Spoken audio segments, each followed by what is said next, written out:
পবিত্র ঈদুল আজহা উপলক্ষে কোরবানির গরু ক্রয় করতে এসেছেন। আপনার পছন্দের গরুটি আপনি ক্রয় করে সঙ্গে থেকে রসিদ সংগ্রহ করে নিয়ে যাবেন।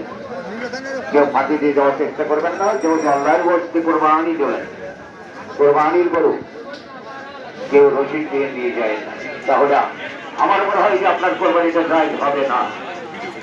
কাজেই কিছু অনুরোধ রইল, ক্রয় করার সঙ্গে সঙ্গে আপনারা রসিদ সংগ্রহ করেন। ব্যাপারী যারা গরু ক্রয় করছেন আপনারাও সঙ্গে সঙ্গে রসিদ সংগ্রহ করে নেবেন এবং আপনারা হাটের পূর্ব পাশে ওখানে ঢোকা আছে, ওই জায়গায় আপনারা গরু বাঁচবেন। তাড়াতাড়ি ছেড়ে দাও, গরুর দাম বেশি।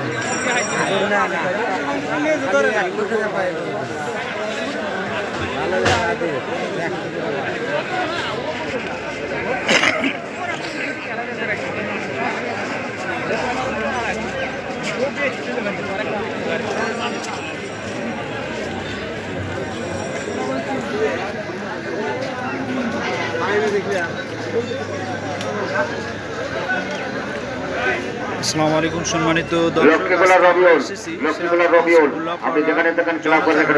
দেখতে পাচ্ছেন এখানে কিন্তু ছোট বড় অনেক সাইজের গরু রয়েছে, ষাঁড় গরু রয়েছে। আসলে দেখতে পাচ্ছেন এখানে অনেকগুলো ষাঁড় গরু রয়েছে।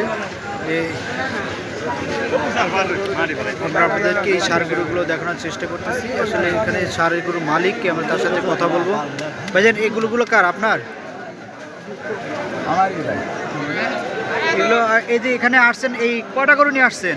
বাবা শহীদুল বাবা নওকরের ভাইজান তুই কোথায় আছিস বাবা? কয়টা গরু নিয়ে আসছেন? এই গ্রাম করে এখানে চলে আয়, তোর বাপ এখানে বন্ধুর অপেক্ষা করছে। বলতে পারেন না? জি জি জি কত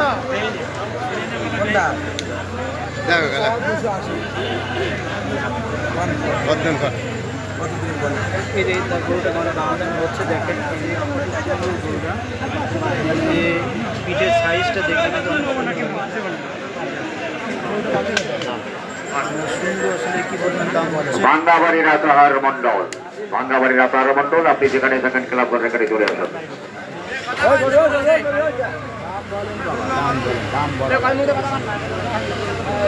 গরুগুলো কিন্তু অনেক সুন্দর সাইজের গরু, বিশাল বিশাল দেহের গরু।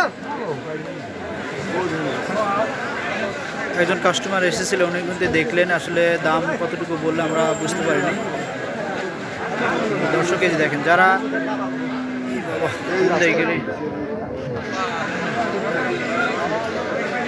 যারা বড় গরু কিনতে চান তারা কিন্তু এই যে জনতার হাট